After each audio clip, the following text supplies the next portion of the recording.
नमस्कार, welcome to Marvel tutorial study for all English practice set 12 के अंदर। इस प्रैक्टिस सेट के सीरीज में हम लोग हमेशा 10 क्वेश्चन करते हैं और इस तरीके से करते हैं ताकि आपको सॉल्यूशन के साथ साथ आपको मैं डिटेल में भी समझा पाऊँ कि आखिर उसका क्या कारण है और साथ ही साथ क्या एक्स्ट्रा उसमें हम सीख सकते हैं, ये भी आपको बताया जाता है। और आपको टाइम टू टाइम नोट्स बनाना है, ये मैं हमेशा बताता हूँ ताकि आप रिवीजन कर पाओ।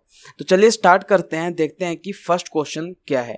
फर्स्ट क्वेश्चन है, contrary to earlier reports I found him brighter than I during our meeting.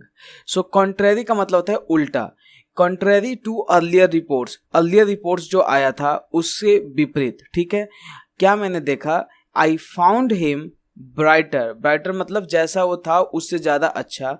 I found him brighter than I during our meeting. इनकी जो मीटिंग हुई थी उसमें इसने देखा कि पहले का जो रिपोर्ट था उससे जो है ये बंदा जो है ये बिल्कुल ही ब्राइटर है, किससे, मेरे से। सो यहाँ पे कहीं एरर नहीं है। Contrary to earlier reports I found him brighter than I during our meeting is the correct sentence. So option E is the answer, no error.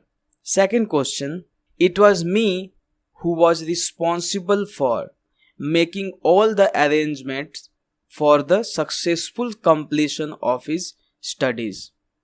so यहाँ पे ये देखो, it के बाद it was ऑब्जेक्टिव नहीं आता, यहाँ सब्जेक्टिव आता है। it was I होगा यहाँ पे।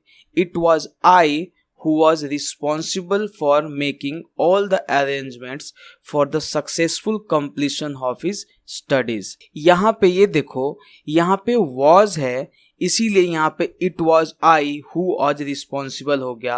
अगर यहाँ पे इज होता तो होता it is I who am हो जाता है। यहाँ पे इस चीज का ध्यान रखना, it is I who am responsible for making all the arrangements, ये हो जाता। लेकिन यहाँ पे हम ये देख रहे हैं कि यहाँ पे क्या है, यहाँ पे हमारे पास सेंटेंस में क्या है, यहाँ पे सेंटेंस में यहाँ पे वॉज दे दिया है ना। तो इसके लिए क्या होगा, it was I who was responsible for making all the arrangements for the successful completion of his studies। Next question देखो, it was her, अगेन देखो अब आपको पता चल गया होगा it was के बाद क्या होगा, यहाँ पे she होगा।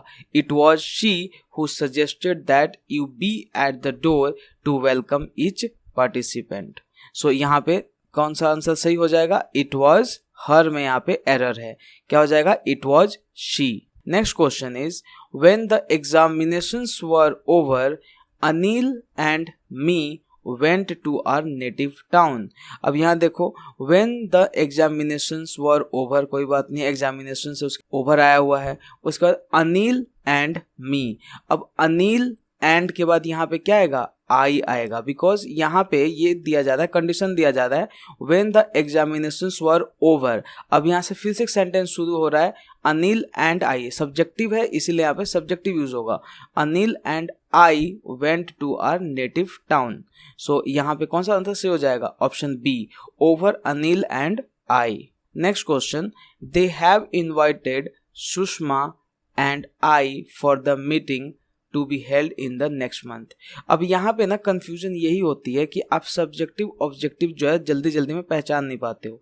यहाँ पे देखो क्या है, दे हैव इन्वाइटेड, उन्होंने किनको इन्वाइट किया होगा, सुषमा एंड आई, मतलब ये ऑब्जेक्टिव है, ठीक है। ये जो कार्य हो रहा है इन्वाइट वाला, ये किसके लिए हो रहा है, सुषमा एंड आई के लिए, तो ये ऑब्जेक्टिव है। कर कौन रहा है, दे है। इस तरीके से हम ऑब्जेक्टिव का पता चल जाते हैं। तो यहाँ पे सुषमा एंड आई, तो ये सब्जेक्टिव होगा क्या, यहाँ पे मी होगा। They have invited Sushma and me for the meeting to be held in the next month. So यहाँ पे करेक्ट आंसर कौन सा हो जाएगा, बी, सुषमा एंड मी होगा, ना कि आई होगा। आइए नेक्स्ट देखते हैं, all doubts are cleared between you and I. Between क्या है, प्रीपोजिशन है। प्रीपोजिशन के बाद प्रीपोजिशनल ऑब्जेक्टिव आता है और उसके लिए ऑब्जेक्टिव जब होगा तो यू तो ठीक है, आई का क्या होगा, मी होगा। All doubts are cleared between you and me, option C सही हो जाएगा। नेक्स्ट क्वेश्चन देखते हैं, there is hardly any similarity between you and he. I hope कि अब आप इसका आंसर आप दे दोगे। बिटवीन प्रीपोजिशन है, यू ठीक है, ऑब्जेक्टिव में भी यू ही होता है, लेकिन ही का क्या हो जाएगा, हिम हो जाएगा यहाँ पे। So option C is the correct answer. Next question, do you wanted to discuss this project today और can we do it tomorrow. अब यहाँ देखो, डू यू के बाद क्या आएगा, वांटेड आएगा कि वांट आएगा। जब हम सिंपल प्रेजेंट में जब सेंटेंस बनाते हैं इंटेरोगेटिव का, तो हम क्या बोलते हैं, डू करते हैं या डज करते हैं, इसका यूज करते हैं। और इसके बाद हम लोग जब वर्ब का यूज करते हैं तो उसमें हम लोग एस नहीं लगाते हैं। जैसे मुझे कहना हो कि क्या तुम खाते हो, तो क्या बोलूंगा, डू यू ईट। ठीक है, अब मान लो कि क्या वह खाता है, तो उसमें भी हम लोग नहीं लगाएंगे डज ही ईट, बिकॉज यहाँ पे एस लग गया ना, तो हम यहाँ पे एस नहीं लगाते हैं। और ये भी ध्यान रखते हैं कि ये प्रेजेंट रहेगा ना कि पास्ट रहेगा। सो यहाँ पे डू यू वांट होगा ना कि वांटेड होगा। सो यहाँ ऑप्शन ए सही हो जाएगा। नेक्स्ट क्वेश्चन देखते हैं, he denied to have been there. अब यहाँ पे ये देखो कि डिनाइड है, डिनाइड के बाद ऑब्जेक्ट आएगा और ऑब्जेक्ट हमारा नाउन या प्रोनाउन होता है। तो यहाँ पे क्या यूज करेंगे टू हैव बीन की जगह कि वो नाउन जैसा हो, तो हम लोग यहाँ पे बीइंग का यूज करेंगे। He denied being there. So यहाँ पे ये बीइंग क्यों यूज कर रहे हैं हम लोग, बिकॉज होने का सेंस दिया जा रहा है ना, उसने वहाँ होने के लिए डिनाई किया, होने का सेंस दे रहा है, और होने का इंग्लिश बी होता है, तो ये बी वर्ब हो जाएगा। हम आईएनजी जब ऐड करेंगे इसमें तो ये जेरंड बन जाएगा, और जेरंड मैंने आपको समझाया नाउन की तरह काम करता है। सो यहाँ पे क्या हो जाएगा, बीइंग हो जाएगा, बी के वर्ब में हम आईएनजी ऐड करेंगे। He denied being there. So यहाँ पे ऑप्शन बी सही हो जाएगा, टू हैव बीन नहीं, बीइंग देयर का यूज करेंगे। लास्ट क्वेश्चन है, I am going to have this certificate attested by the director. अब यहाँ पे ये समझो कि यहाँ पे बाय द डायरेक्टर क्या किया गया है, अटेस्ट किया गया है। सो यहाँ पे अटेस्ट नहीं होगा, अटेस्टेड होगा। यहाँ पे हम लोग पास्ट पार्टिसिपल यूज करेंगे। क्यों करेंगे, because I am going to have this certificate. ठीक है, इतना लाइन कंप्लीट हो गया है। अब यहाँ पे ना that was attested by the director, किसके द्वारा।